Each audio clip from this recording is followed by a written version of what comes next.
Back in 2023, we took a look at the seeping ineptitude that is video games on a DVD. From singing ogres to cranky teachers, obnoxiously edited AVA units, and whatever the hell Bowler Hat Barrage was about. But it was only after I made that whole video was where I realized, oh yeah, that wasn't even touching the extent of the releases I own that feature these kinds of interactive junk. So yeah, without further ado, we're back!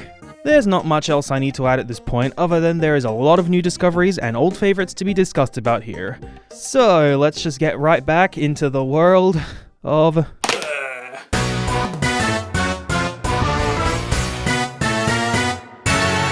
In the year 20th century BC, mankind was graced with the Ice Age, a time like no other, an age filled with ice. And roughly 4,000 years later in 2006, he met a Grand Duchess from Russia and Rodney Copperbottom. I have a lot of questions about this release that I own, but most of them start with, why? Why was this released? Why is there no barcode on the back of the case? Why is it referred to as Ice Age and Friends and not Scrat and Friends? And please tell me, what is this hack Photoshop edit supposed to be? His proportions are all messed up. They literally took pre-existing art of the character and put his arms on his head? Is this supposed to be Scrat or the Elephant Man? I mean, judging by the lack of a barcode on the case means this wasn't sold on store shelves. But the disc was officially released, it was rated by the ACB, it has real copyrighted content and even that anti-piracy message with the stolen music. My only other guess is that it must have been included in a bundle with at least one of the movies presented here. But these kinds of releases usually denote that they are not for resale, so search me, I'm just as confused as you are. And also the fact that the and Friends naming convention doesn't exactly work with this film. I sure do love Ice Age and all of his amazing friends! This is a collection of various interactive games for the movies Anastasia and Robots, but it most prominently centers around the original Ice Age film. The majority of the games included were all already available on the film's previous standalone releases, so if you really wanted to play the games for any of these movies but didn't want to go through the trouble of watching the movies again, then here you go! Ice Age and his amazing friends! The first game, I kid you not, is a clone of Don Bluth's Dragon's Lair. They were so close to coming full circle with the man and the mysteries of the myth of having a game where you escape the crutches of that film's villain, but what do I know, I didn't make these games. It's based on that one scene in the movie where the characters get stuck in a cave and have to find the way out. But in this version, it's just Sid who is trapped and has to do the whole Dragon's Lair thing of random chance and essentially just controlling the animations. I recently played through the first Dragon's Lair game a while back, and a lot of the charm to me comes from the game's main protagonist, Dirk the Daring. Sure, the 15 minutes worth of Don Bluth animation is still the main highlight of the game and incredibly impressive for being released in 1983, but Dirk is just funny to me.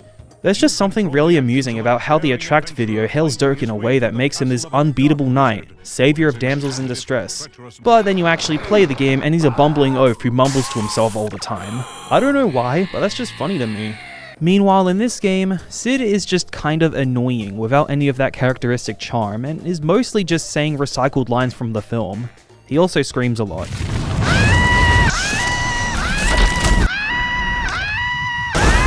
This is cake! I'm fine, I'm gonna die. Hey, at least it's in character. There's a few sections where you have to make a blind guess, just clicking around all over the place. But there's usually a little clue around it, like with these slides and falling icicles as an example. Selecting the one that's sparkling will lead your character to victory. And that's pretty much it for this game. I would say that this game is easily the highlight of the disc, since I spent a quarter of my time on this game alone. And mostly because the other games don't exactly fare any better. The next game is literally just rock, paper, scissors. I hate rock, paper, scissors. It's my least favorite microgame in the original WarioWare, and the same can be said here. And it being a DVD game isn't exactly doing any favors.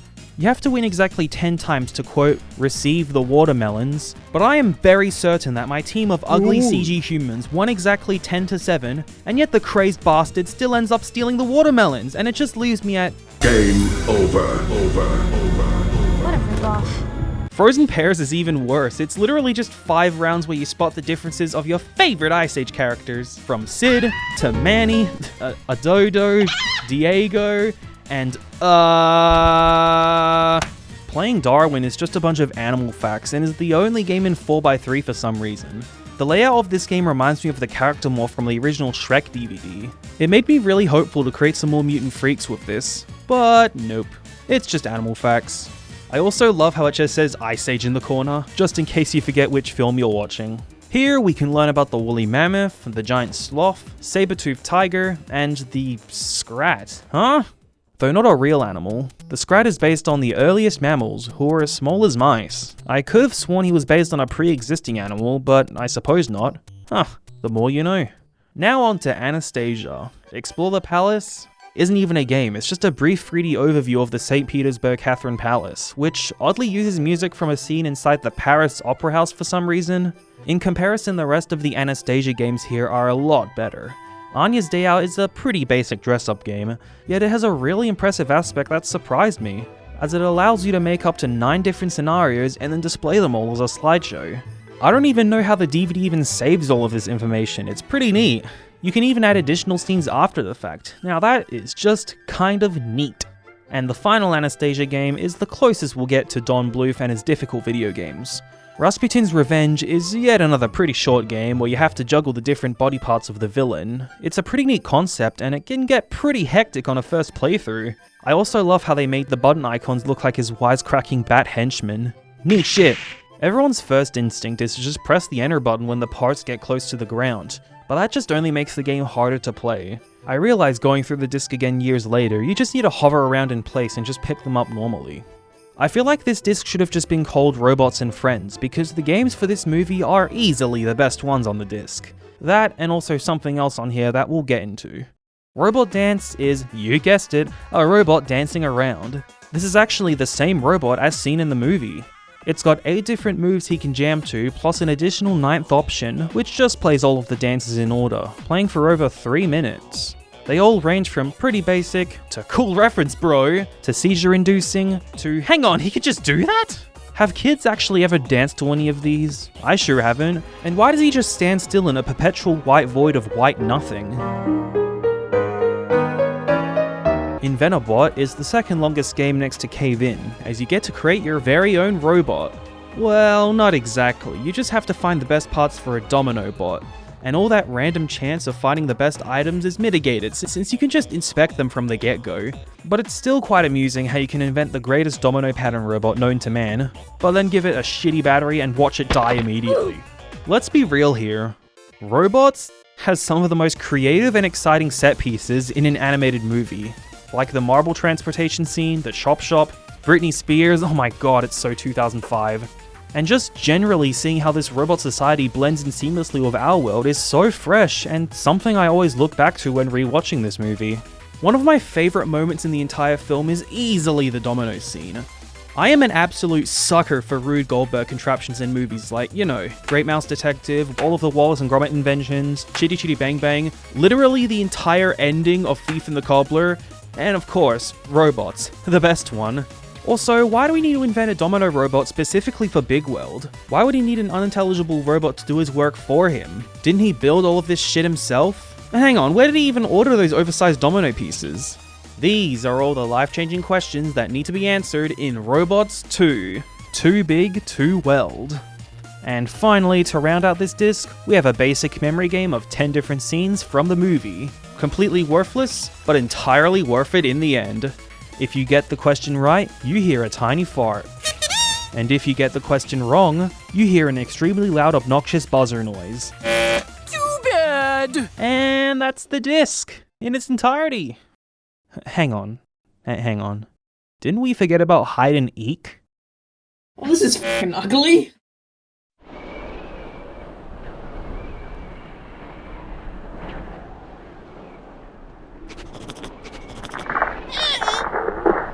Alongside the regular stuff on the disc, there's also DVD-ROM content. This was a way to add a little more value to a show or film if it was put on a computer's disk drive. Then you would be greeted with additional games and activities. And here they are! Woohoo! I can't wait to take a gander at Bling My Sid.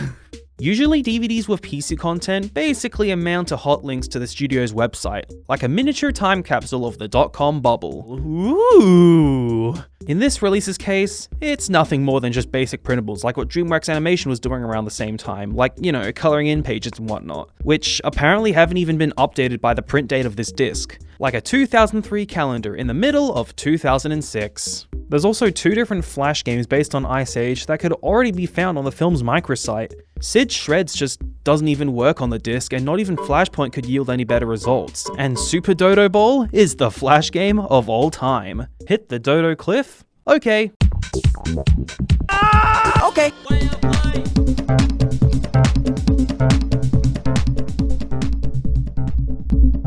Well, I suppose there's no other choice than to bling my Sid. Go on then, let's see what this is all about. Oh. Bye then. I guess we're blinging our Sid with LimeWire and Bonzi Buddy. I guess I'll never see you again. Oh no, never mind. Bling My Sid is no different to those dress-up games that were all the rage back in the early 2000s. Stuff like Disney Princess Dress Up, Barbie Dress Up, the aforementioned Anya's Day Out. But who in their right mind would want to dress up a Sid? Hi peeps, Sid here with a little request. If the Ice Age is melting, then I want to go out in style. They only had the title of the film to work off, didn't they? A sloth's got a dress to impress, oh yeah? And what style do you have in mind? Not since the character morph have I ever seen something so cursed, pressed onto optical media, and released someplace otherworldly, I'm assuming the UK. So yeah, this exists for some reason. You can bling your Sid up in all different sorts of apparel, including a lounge lizard, a rude boy, a raver which has an option for a baby pacifier, and even a rhinestone cowboy. Oh yeah? Is Sid a sloth or a member of the village people? Considering how this game feels like it doesn't exist at all, as well as its various different outfits you can choose from, it has to be almost exclusively targeted towards one singular demographic. British lads, who are into Ice Age, I guess? I mean, just look at the selectable options on the menu. Tokyo, riding the subway. New York, riding the subway. Paris, riding the subway. London, on the tube! But yeah, DVD-ROM. This was pretty huge for the time, as it was essentially the successor to the CD-ROM, which had already conquered the PC market with multimedia software like video games, applications, and even odd cases like the movie CD. Plus, the increased storage capacities and multimedia aspects for the DVD meant that this could happen a whole lot more frequently. A notable example that I'm unable to get my hands on would be the Xbox game demos embedded into various movies. So Microsoft's first foray into the video game console market with the original Xbox could play DVD video discs, but not exactly right out of the box, as it required a separate infrared remote peripheral to be plugged in at all times for movie playback, due to the console lacking the necessary licenses from Dolby Laboratories, which its competition, the PlayStation 2, had built in, causing this message to appear if the remote couldn't be detected. But I suppose the folks at 20th Century Fox and Universal found a workaround, because they managed to sneak exclusive Xbox demos onto a couple of their releases. You still can't watch the actual movies with a regular controller for obvious reasons, but check this out. Demos for Doom 3 included with the live-action movie, as well as tie-in video games for the Hulk, King Arthur, Robots, The Chronicles of Riddick, and many of the Star Wars productions on their respective releases. That's pretty rad. Although they only seem to be available in the United States, which is why I couldn't lend my own footage of them. That, and the fact that I don't own an original Xbox. As for many of the notable DVD-ROM releases that I own, most of which take a similar approach and put a demo for video games on the disc, except this time, they're the PC versions instead. Just like the Xbox version before it, the original Star Wars trilogy, at least in Australia, contains a demo for the PC version of LEGO Star Wars 2, which is a pretty all-around package, since you not only get to experience the basic fundamentals of the classic LEGO game formula, such as collecting enough studs to fill up the stud meter to 100%, searching for hidden collectibles in both story mode, replaying said levels in free play for even more hidden collectibles and bonuses, as well as going through the story of various franchises in a humorous and referential way, but you're also incentivized to play the demo for as long as you can, and unlock codes for 3 different characters, that being the Sand Trooper, Jawa, and Greedo, and immediately plays them in the full game as soon as it released. It's definitely not a new concept for a demo to unlock various things for when the full game was released, nor has it ever been an idea that has gone out of style. In fact, they've evolved through time, like with the many various demos for JRPGs and episodic-based Telltale games, essentially serving as free chapters for the journey ahead. Sure, this demo has a lot of glitches to note, which is Honestly, pretty typical for a lot of these LEGO games. But I'm pretty sure that's all mainly due to the trash compatibility a lot of these decade-old programs had with modern versions of Windows, and not because of the actual demo itself. Like, despite supporting resolutions up to 1080p, it doesn't support widescreen displays and will just stretch out the 4x3 screen to fill wasted space. 3PO couldn't be bothered to get up these stairs himself without an indecent push, and this box didn't want to be moved the normal way, so I had to improvise.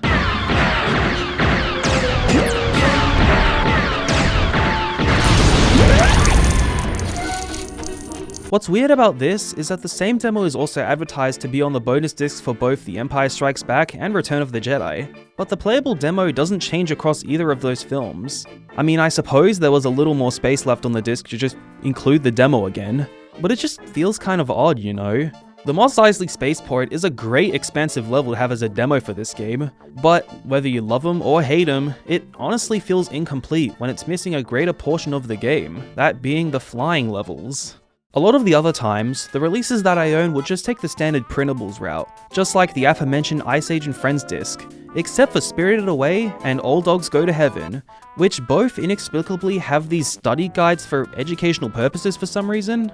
I'm not sure as to why these are included in just these two films exclusively, though I could see this being used in a film school, especially for a film like Spirited Away with how nuanced its themes and messages are, as well as the history of Japanese animation and its rising boom in the States by the early 2000s. Like, I suppose instead of doing your homework in the film, you're doing homework on the film. But what's there to learn in the case of Old Dogs Go to Heaven though? Especially when it's specifically catered towards children aged 2 to 6. Death, gambling, child endangerment, sharing, big-lipped alligators, death again. At least a Don Bluth movie like Old Dogs was pretty alright for what it's worth. Not sure it was good enough to warrant a sequel, Christmas special, and a whole damn animated series, but at least it had a reason to warrant a release on DVD. Want to know what didn't need to exist at all, but did so anyways? Disney Heroes. You know, unlike Mr. Hunchback over here, this release was officially put out into store shelves and has a barcode of its own, but this makes even less sense than Ice Age does. Tarzan looks like he's about to pull off a gnarly grind off the rails of Alcatraz, and Hercules is about to be crushed by the very thing he's supposed to be good at. This here is a collection of 2 episodes each from both Hercules the Animated Series and The Legend of Tarzan, a duology of series that I don't believe have any other official release on DVD aside from this one. And I also love how the menu refers to this as a quote-unquote film. It seems like it was only natural, given both Tarzan, Hercules, and a lot of other Disney franchises had films that were basically just episodes of their TV series stitched together into an incoherent mess, and were not reflected as such in their marketing. All new movie? Yeah, right. So was Tarzan 2 the real sequel, or just some bizarre spin-off? Should have just called it Tarzan 1.5. And as you can see, this is volume 1 of 1. No other releases in this series were made beyond this one. Given the fact that this release was already pretty odd to begin with, to only have 4 episodes of these obscure TV series, and I can honestly see why it wasn't continued past this point. There was a release called Mighty Heroes around the same time, but that was just a repackaging of the films Atlantis and Treasure Planet. Perhaps if the proposed TV series for both of those films came to fruition, we would have seen a lot more releases of this series, especially with Aladdin, since both that character and Hercules had their own crossover episode together at one point. Okay, so I really just wanted to address this whole Disney Heroes situation. I got this DVD of Tarzan a while back, and it's pretty interesting, mainly due to the leaflets that are inside the case, one of which being an ad for Disney Heroes. So really, the biggest conclusion I can come to here is that Disney Heroes was more or less just a marketing campaign for a lot of their DVD releases. Like, you know, all your favorite classics, Tarzan trademark, Hercules, Aladdin, Atlantis, Atlantis again, and The Black Cauldron, the undeniable black sheep of Disney entertainment. And you can get lost in the jungle with your entire family. Yay! Also, Disney Heroes? Guys, I don't think you created Tarzan, nor own them apparently, and the various descriptions on the case will make you fully aware of that. Walt Disney Heroes, adventures from the exciting Tarzan, trademark, and Hercules TV series. Whether you're swinging through the trees in Africa or grooving to the gods in ancient Greece, you're always in good company when you join your favorite Disney heroes, Tarzan, trademark, and Hercules. Watch Tarzan, trademark, race to the rescue as he takes on everything from a ruthless gang of crooks to a seemingly unstoppable giant python. Then, hang out with that quote-unquote zero-to-hero Hercules to see if he can reverse a nasty curse, and save the day when a fierce titan is out to destroy everything in its entire path. Register trademark this, register trademark that. There are more registered trademark and copyright symbols on this singular case than things to do. Over 12 in total. On a quick side tangent, around the same time that this DVD released, Disney was well underway with a similarly styled series involving their various princesses. Alongside the brand new VAs for some of these decade-old characters, they animated completely brand new segments for a lot of the ones represented, and it's honestly kind of cool to see a lot of these legacy ink and paint Disney characters in such a polarizing digital animation style. Meanwhile, all the boys got was a random grab bag of 4 unrelated episodes from both Hercules and Tarzan, with the only thing correlating the two shows together is the clip show intro with this very heroic stock music. The animation for the Tarzan series actually looks pretty alright for being released a few years after the movie, with a lot of neat shading going on despite how stilted everyone moves. But the Hercules show looks bootleg as all hell. Even the intro sequence can't decide if the animation wants to look somewhat on par to the Tarzan show, or make it look like it belongs in the $5 bargain bin next to Hercules, Hercules, Hercules, and Hercules.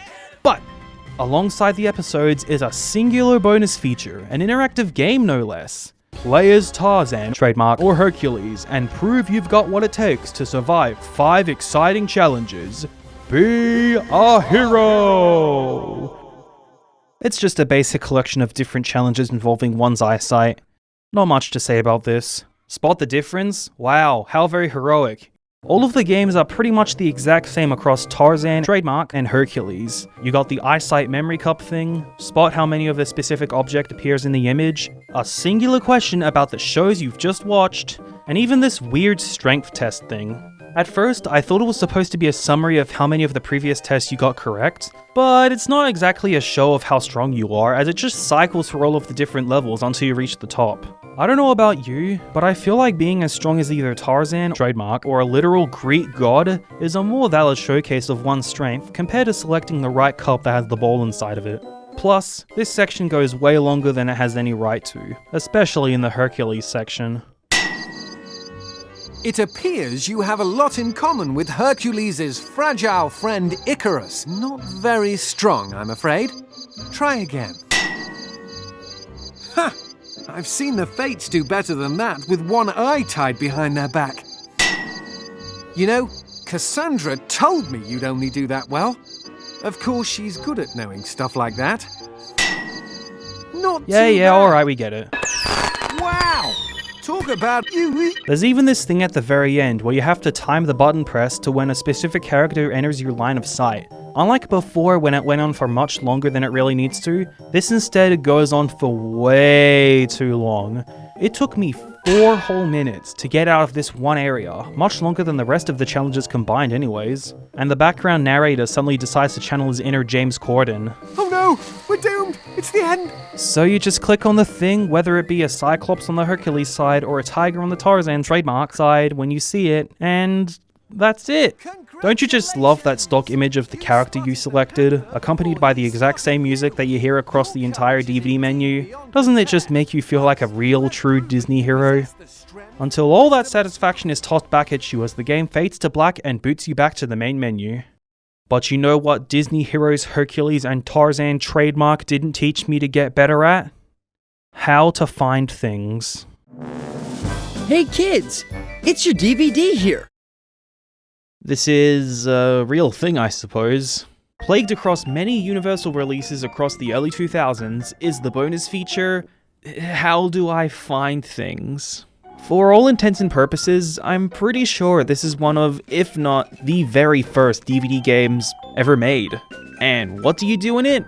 Well, you move the option to whatever animal you want to hear and then press the button to hear it.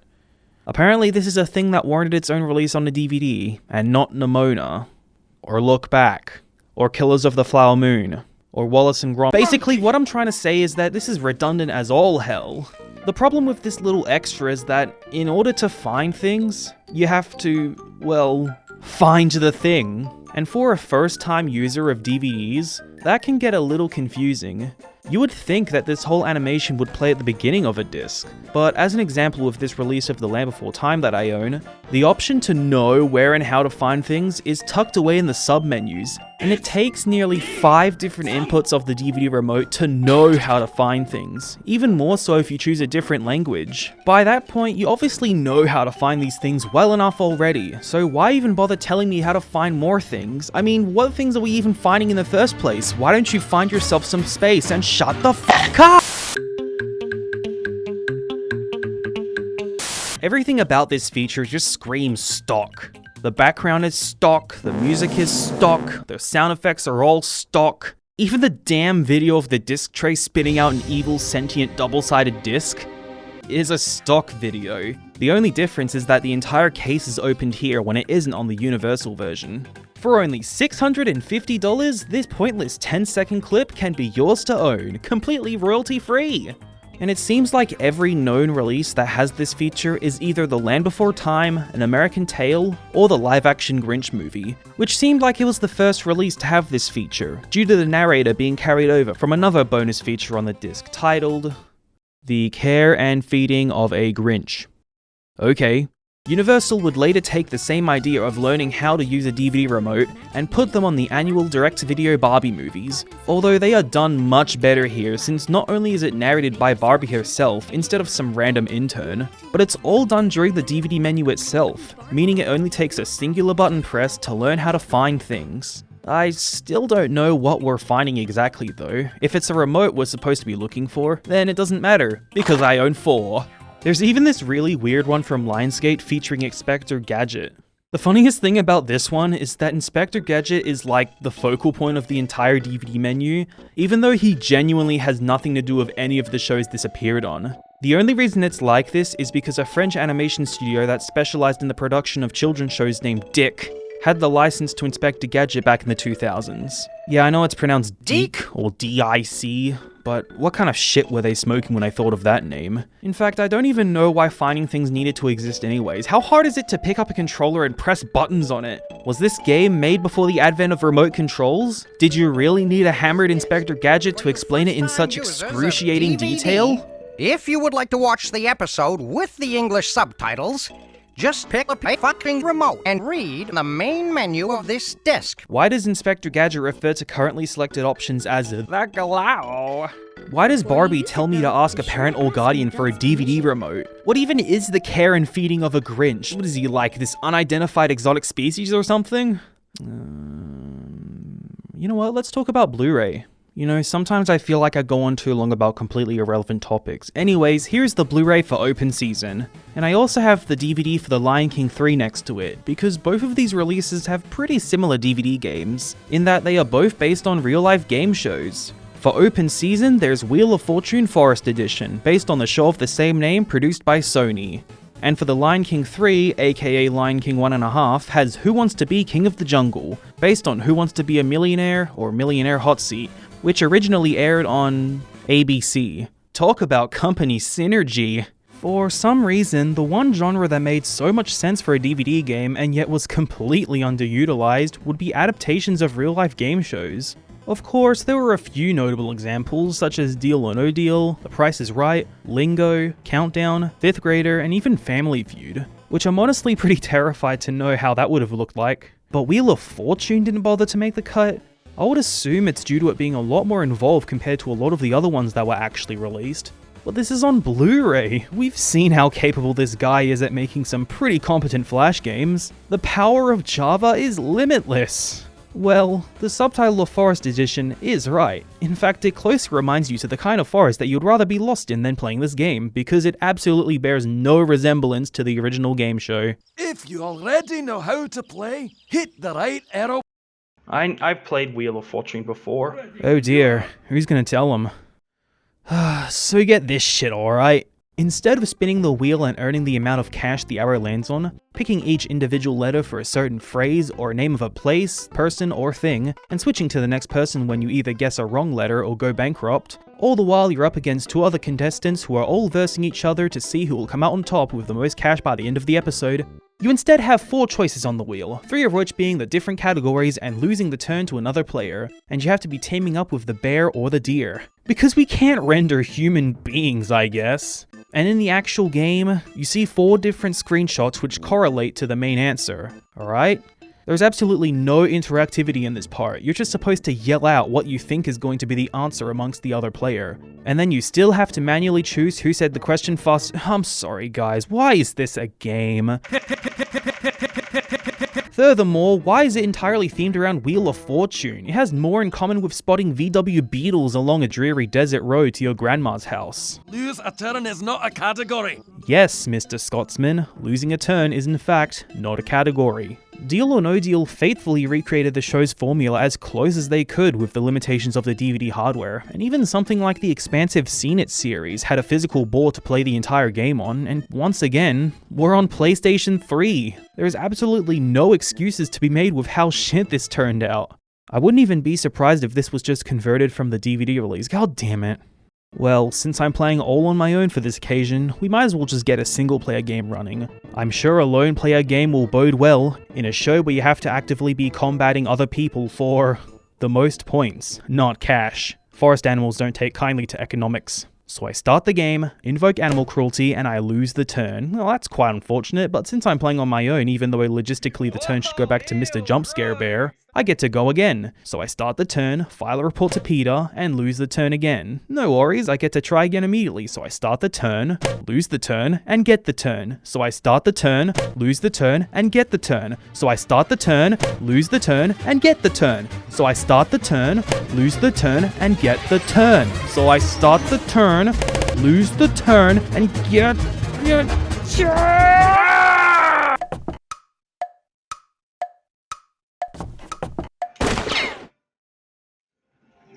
Oh. Okay. Fuck you. Oi! Thankfully, The Lion King 3 fares a lot better, with Who Wants to Be King of the Jungle, obviously based on Millionaire Hot Seat, a show which was still absolutely dominating the US TV ratings, airing night after night after night, and was even responsible for killing Clerks Animated. Welcome to the 3-hour version of Who Wants to Be a Millionaire? But yeah, not only is it actually pretty damn faithful to the spirit and feel of the actual game show it's trying to replicate, but it's also really good. I'd even call it one of the best DVD games made thus far, despite its short runtime. I mean, look at all of this effort made for such a small-scale bonus feature. Not only does it replicate the most recent intro at the time to a T, it also has both original animation for the animated characters, and even... real-life human actress Meredith Vieira, who would actually begin hosting the new syndicated version of US Millionaire in 2002, after the original run with Regis Philbin had declined in viewership after a successful monthly series and ended a few months earlier.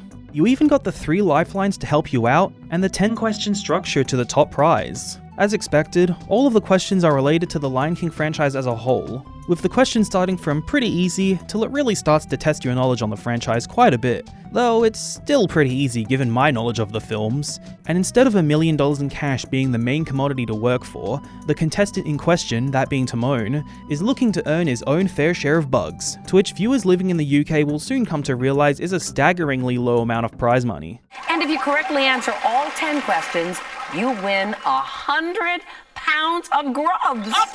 Even though this is still a pretty short game with only the same 10 questions in repeat forever, I was genuinely pretty surprised with this one. The creators didn't really need to work this hard on such a dinky little bonus on top of the actual behind-the-scene featurettes you were actually intending to watch. Plus, it's actually pretty funny in parts too. Where is Scar's scar? Over his nose? Over his eye? Over his paw? On his rear. And the fun doesn't stop there for The Lion King, as on the same disc, there's another game that is actually a second version of Virtual Safari, which was previously first released on the special edition version of the original 1994 film, version 1.5 released with The Lion King 3, and version 2 released with The Lion King 2, but fundamentally each version is entirely different to the others, so it's more or less an add-on rather than updates to a pre-existing thing. That's right, there exists actual DLC for these kinds of DVD games. Where else are you gonna see that? Well, for starters, it's actually more of a virtual safari, as there are multiple different paths to choose from straight away. You can either choose from a boat, or drive with the funniest car manufacturer name ever, a Jeep. Naturally, a lot of the scenarios in the boat are water related. You'll be coming across hippos, snakes, crocodiles, and of course the classic trope of, that's not a waterfall, it surely isn't a waterfall. Hey look, it's a waterfall. Obviously inspired by the likes of Jungle Cruise and Splash Mountain. On-road is a lot more exciting. You got a wildebeest stampede that killed your father, a run-in with hyenas, and even a drive to the damn volcano of all places. It even starts things off with a pit stop at a fast food joint of all things. And out of all of the jokes to be made in this specific scene, I didn't expect a supersize upgrade to be one of them. Then again, this was a whole 8 months before the controversial documentary was released. Afterwards, you get a brief slideshow of your whole journey depending on which branching paths you take, and then just to connect everything all together, it brings you to a screen teasing the next line of virtual safari zuzz on the upcoming releases. Sure, it's a pretty short experience on its own, as per usual with a lot of these games we've covered thus far, but if you're going through each side and seeing each and every path the game has to offer, that can keep you entertained for a good half hour, and since there's 2 others to cover, you could potentially be sitting there clicking away for the length of a feature film. And like before, it's also pretty funny at times. It's almost like this entire bonus DVD was made for this singular interactive experience. I mean, the original voice cast is there, it has an entirely dedicated button on the main menu, and even its own brief Wikipedia page, it's that good. In fact, this disc in general is just so jam-packed with content, I'm surprised it doesn't explode once it reaches the vicinity of a DVD player. Tons of promotional material, concept arts, a multi-language reel with over a dozen different full versions of a full music video, and the Disney Channel Circle of Stars? 1.5 only has a singular ride experience, but is more akin to a dark ride revolving around the plot of the movie, because instead of being clearly inspired by a key Disneyland attraction like before, and rather than standing out and doing its own in-universe thing, it leans more on the referential humor, and as a result, it definitely feels a little weaker to me. I don't know, while I do believe referential humor has its place and can work when used sparingly, The Lion King 3 is already a pretty comedic farce on the original movie, so the fact that they're doing it here also, but with pre-rendered PlayStation 1 cutscene CGI, isn't exactly doing it much of a favor. There's also a lot more references to other popular Disneyland attractions, such as Pirates and the Haunted Mansion, both of which already had their films released a year prior. So I suppose those worked as a little tie-in, I suppose, but I absolutely draw the line at the poetic license scene when clearly referencing Big Thunder Mountain, which definitely proves, yeah, these references are played out mostly for laughs and for you to point at the screen and go, but that's the thing I remember. 2.0 is mostly a return to form of how it was in the original version, or riding atop and chasing elephants, and it's all in real life outside scenery, but the way the camera zips around so much before and even during scenes makes it feel like less of a virtual safari and more like hijinks are ensuing and we're just watching them happen. But it's definitely more of the same shtick at this point, and like before in 1.5, there's a few Disney references thrown around here and there, but thankfully it's not as wildly egregious as before.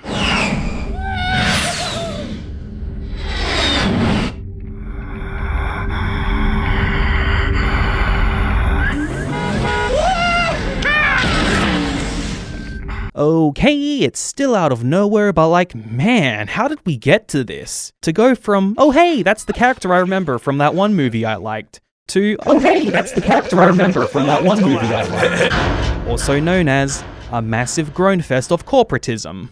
Okay, well, anyways, moving forward, here we now have a cinematic classic.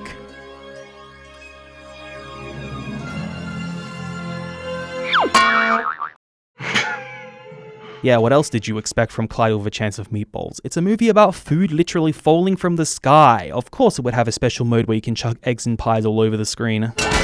This is really bizarre. It more or less feels like a gimmick feature that wears off in novelty after 5 minutes. I mean, you could potentially, and inappropriately, ruin all of the emotional scenes in the movie, which by the way, yes, is incredibly funny. I wanted to run away that day, but you can't run away from your own fear. The world needs your originality, Flint. I tried to help everybody, but instead I ruined everything. Or you could just say screw you and cover the entire screen with whipped cream. But come on, man, you aren't watching the entire film like this. For an actual video game, there's Flint's fabulous and familiar fighting, flighting, food fight forever and forever game, which exists. Not that the game has bad intentions or anything, far from it, but it really reminds me of the horrors that was the bowler hat barrage from the Meet the Robertsons Blu-ray. But at least that was funny to point out and laugh at, and plus, it controlled a lot better than this game ever does. The controls are really bloody loose here. Sometimes Flint's ship will control decently, and other times a slight tap of a shorter than usual push of the button might as well make you go from turning the ship to signing your own death warrant. Sounds like a fucking microwave. Isn't that a Dead Space sound? No. Now, I don't know about you, but I vividly remember the trio of games present on the Despicable Me DVD. I mean, it was entirely reminiscent and based on the fictional pier attraction scene in the film. That's neat. These games are all pretty basic, and all but one of them involve very precise timing, which depending on how delayed the TV's latency is, can prove quite challenging. I don't know, man, I actually find it quite fun to try and get the highest score in each of the games. Since it is possible, it just takes a lot of good timing and remembering the audio cues for each one.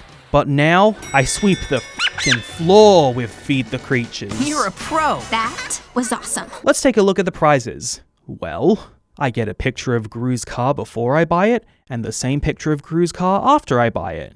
Good stuff. Sticking with the theme, we'll move swiftly on to the Lorax, whose Blu-ray is oddly feature-rich with so much content for some reason. Not that having hours of bonus content is a bad thing. In fact, I never really expected to say that out of the sodding Lorax of all films. But did we really need O'Hare TV? Watch the Lorax with all new commercial interruptions, courtesy of O'Hare TV. That's just real TV. Let it draw, let it draw, let it swallow. Come on, who's with me, huh? O'Hare Records presents Let It Die. Not only that, but there's also this conspicuous glowing seed icon. What could it mean? What could it mean? Well, a virtual tree simulator, of course. A virtual tree simulator, of course. A virtual tree simulator. The existence of this baffles me, but I won't pay attention to any of it for now. All we have to do is explore the Blu-ray, trademark, and come back later. So in the meantime, we'll go ahead and check out the games on offer. All 2 of them. I would talk about Onceler's Wagon, but do I really have anything to say about a glorified animation viewer? So let's just move on. Get out of town. Yeah, I want this movie to get out of town. This is just a basic little platformer where you control Ted on his moped, jumping around through multiple OSHA violations inside the town. This title is a f***ing lie. Collecting more seeds than the film itself actually shows, and avoiding Danganronpa looking ass cardboard cutouts of the mayor and his big henchmen.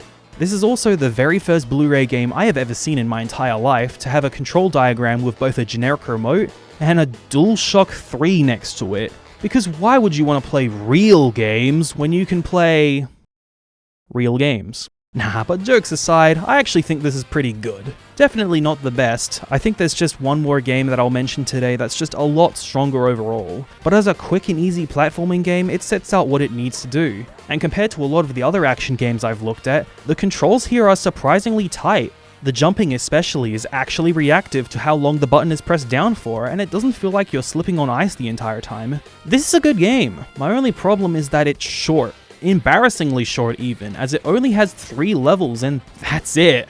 I beat the whole game in 6 minutes. You couldn't have at least squeezed 2 more levels in there? Well, if you want me to move forward that badly, then I might as well do so. The next game, Truffler Run, isn't a bad game or anything, but dude, how does the exact same Blu-ray disc have a pair of games that goes from this to this? Why is the screen tearing so much? The Lorax doesn't even look like he's falling down a field collecting fruit, more as he's doomed to walk downwards forever. But I will at least say, at least the game itself does function. Let's see how the tree is going now. No progress? Okay, let's go watch some mini-movies. You know they made a lot of them specially for this Blu-ray release of the film? So get comfy, grab some popcorn, as my very own theater is gratefully proud to present to you today...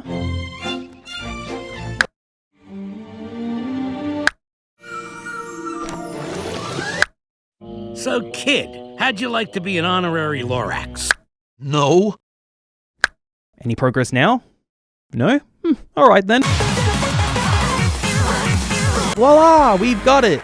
And wasn't all of that effort worth it just to see that impressive tree? Yes, indeed. So let me get this straight. You make a movie based on the Lorax, a story with a heavy emphasis on how consumerism and corporatist greed can cause irreparable damage to the environment. You helm it to Illumination, where they bastardize said message, front-loading the movie with surface-level musical numbers, comedy, filler, and a sickly sweet happy resolution that wouldn't have ever fit the tone or point of the original book. You then completely miss the entire point of the story's message and in turn become the true unironic villain that the book swore to destroy, and then after all of that, you want us to care about a virtual tree simulator that we're using technology to witness that doesn't even exist. You could have saved this movie, Illumination. Why can't you have mostly nice things? I don't care if your car is Lorax approved or if IHOP's Lorax meals are here, hooray. This is just entirely illogical, and the irony is not at all stunning. Who cares? I want to go to bed and forget everything about this movie. However, with all that being said, let's close things off with what I think is one of the best of these DVD/Blu-ray games ever. Remember how earlier I described Wheel of Fortune Forest Edition being just as fun as spotting VW Beetles along the road to your relative's house? Well, Pixar took that concept and based their own movie into a game about cars. Not a game about cars, a game about cars. The Car Finder game on Pixar's Cars. How many times did I say cars in this? Seemed like a no-brainer. You take the endless and confusing world building of the Cars universe, and the real world game of spotting VW Beetles or Teslas, and mix the two together so that now you're trying to find each and every character that was created specifically for that one movie, and it's a concept that does not let down. I would do a constructive review on this game, but first let's start things off with the Blu-ray menu. It's weird. There's like 3 different main menus on this one disc, and it's not like the first menu you see leads to a different set of special features or option submenus or anything. No, each menu has entirely different stuff, and you gotta switch through all of them to see everything. You have this main menu at the start, which sort of acts like the fast play of the disc, as the only options here are to go straight to the movie or go to the 2 different submenus. If you go to the option to the right, you'll be able to change the audio options and select a scene, but you won't actually be able to watch all of the special features. If you go to the option to the left, you'll get the options to play the movie, change options and select a scene the same ways, but you still won't have access to all the special features that appeared in the menu to the right, just the short films and the DVD Easter egg, which isn't really a secret anymore, so now it's just Why is the Blu-ray structured like this? It's so bizarre. I mean, I'm glad that the menu wasn't just an uninspired 30-second clip show, or a blown-up version of the movie poster you can already see on the case, but why couldn't it just be the cinema menu? It fits in with the locale scene in the movie, and look at it, it's an homage to that one intermission ad everyone keeps parodying. That's cute. Anyways, yeah, the Car Finder game. It can be found only on the left submenu and is even advertised right then and there when you start up the disc. Plus, it has its own option on the menu, separate to all the other bonus features. Again, it's almost like they made this whole Blu-ray just for this one game, especially since it's got more spotlight on the menu than the actual movie itself. Basically, you watch the entirety of the movie, but while you're doing so, you have 5 different vehicles to choose from in this bottom menu, and if you see one of the cars that appears on the menu in the film itself, you just click the men earn points. The concept itself is pretty simple, but highly effective and pretty fun. And when I mean you have to watch the entire movie, I really mean it. You have to wait about an entire minute past all the company intros and opening monologue to even make your first correct answer, which of course all begins with Mr. Ka-Chow Man himself. From there, the amount of new characters on screen just keep on coming at you, and it basically just turns into a mad test of your own concentration. A lot of the characters can be found relatively easily, like of course the main racers and a lot of the other protagonists or side characters. Sometimes a character may show up in the same pose they appear in, both in the film and in the game, or other times a character may get replaced temporarily with another one, like what happens with McQueen a lot of the time. And because of this being a Pixar movie, I've obviously seen this a couple of times now, I've got a relatively good bearing of which character's gonna show up and where. However, there are a couple of moments where I could outright miss a character and say to myself, I wonder where they could have been. No, that one. That one. That one. Luckily, the game is very forgiving if you do happen to miss a character, as you can instantly rewind back to the moment they showed up in the film. But I think it's definitely a lot more enjoyable without using that feature, so you can play it as a non-stop, fast-paced, and reaction-based high-score endurance test. Also, wow, Mater, I know this is your favorite game and all or something like that, but you seriously missed over 35 cars in the first 5 minutes of the movie? Holy hera! You really need to step up your game, bucko. Then again, you don't have legs to walk on, so, pedal to the metal? Ah, fuck it. Your sheer incompetence at this game is driving me insane, rusty hunk of junk. In between watching the movie, you'll get certain moments where you'll have to find the chosen character on a freeze frame still, which I'm honestly a little mixed on. I mean, it works as a way to get a ton of bonus points, or if you can spot all the cars in a short time frame. But yeah, they definitely pick some of the most visually incoherent stills. The first still is alright, but what's even happening in this still? Hope you don't have impaired vision or anything. Is there anything else to this game aside from playing it? Well, yeah. If you thought the world building of Cars was too expansive and nonsensical, then say no more, because you have an entire encyclopedia that showcases the characters you have discovered, and even ones that haven't been found yet, complete with their own unique names, instant access to when they appear in the film, and their entire backstory. All 183 of them. Yes. Cars as a movie? No wait, scratch that. Cars as a franchise is one that shouldn't ever be taken seriously. Like, at all. It's a series of jokes that raises more questions than a definitive punchline, yet look at Pixar effectively making over 100 unique character entries for this one game, most of which belonging to characters that had about like 3 seconds of screen time in the entire film. It's insane. They could have just singled out all of the minor background and one-liner characters and just stuck to the main basis, but instead, Pixar just did them all. They really didn't need to go the extra mile here. Or extra kilometer, if you know what I'm saying. Yeah, of course, you have summaries of all the main characters, that's understandable. Then there's characters that are quite interesting, and I didn't even know they were in the movie until now. Such as Bud, a tribute to Bud Lucky, a former character designer at Pixar, and the voice of Rick Dicker from The Incredibles, and the sage jackalope from the attached short film Bound In. An additional tribute to Steve Jobs in the form of Racer number 84, Mac Icar. And I didn't even know this character existed at all. Steve Jobs was a big contributor really early on during the foundation of Pixar as a whole, and would stay loyal to the company until the buyout by Disney in 2006, unironically the same year Cars released in theaters. He prefers a simple, sleek design with a bold statement that says, "I think different." Ah, I see what you did there. Of course, you have all of the Pixar cameos and references, that's always fun to see, and oh, fantastic. An Elvis impersonator. Rusty!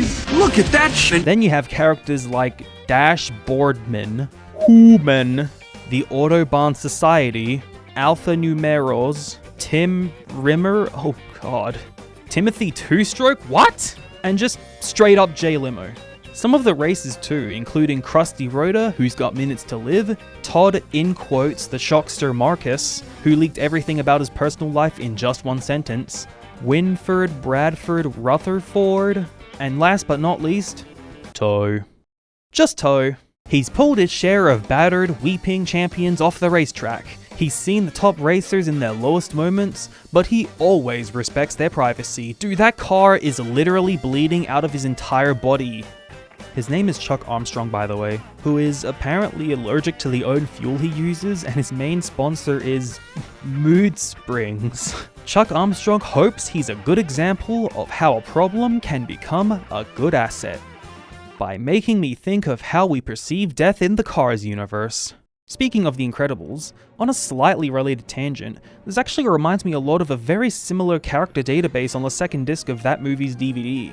Although there's no real game attached to this, it gives viewers as much characterization to what Bob's past colleagues were like during the golden days of Supers, who we as viewers watching the film only knew in passing conversations and later on as the lifeless husks of what they inevitably became. There's Blazestone, who was once partners with Frozone, although it quote, ran hot and cold. Sassy. Then there's Downburst, who just outright dislikes him.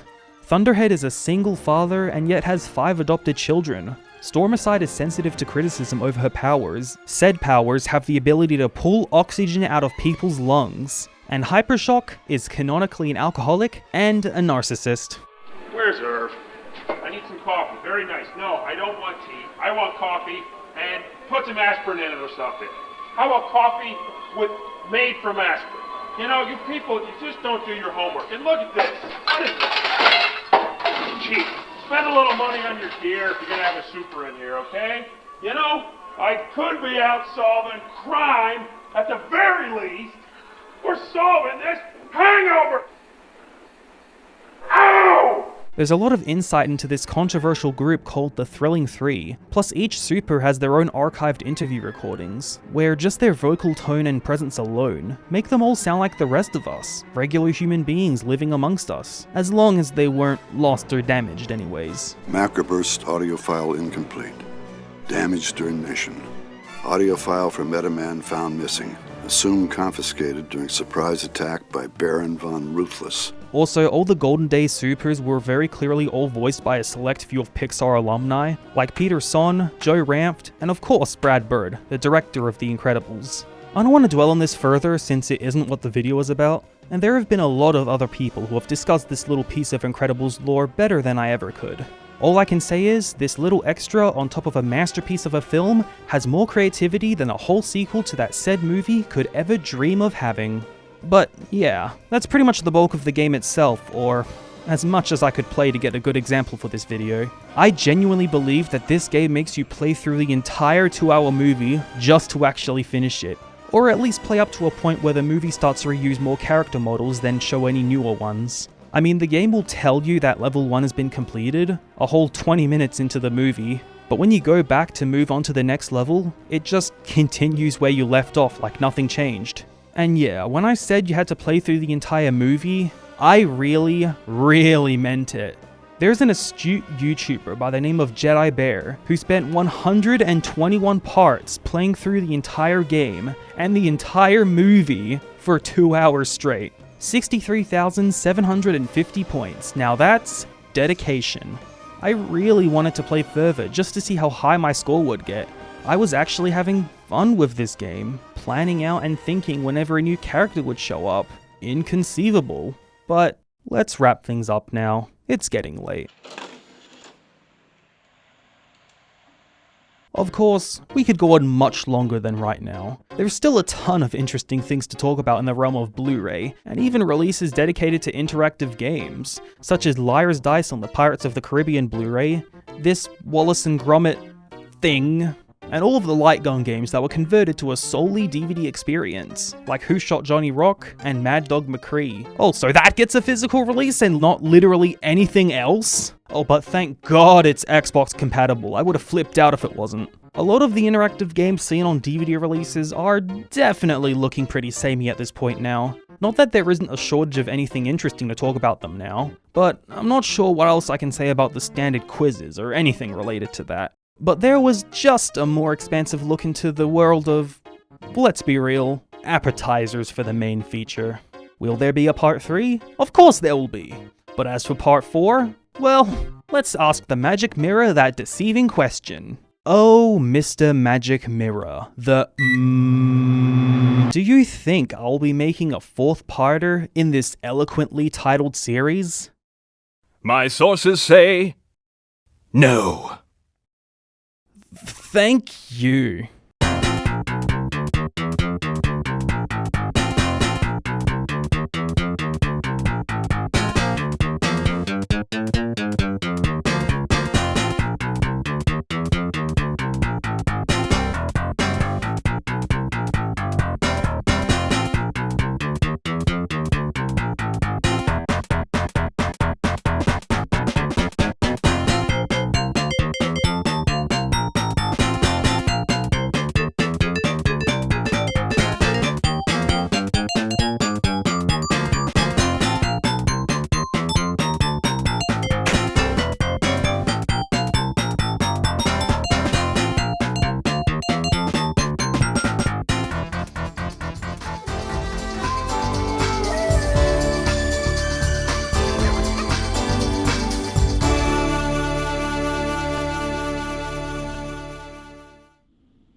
Can you tell my videos take months to come out?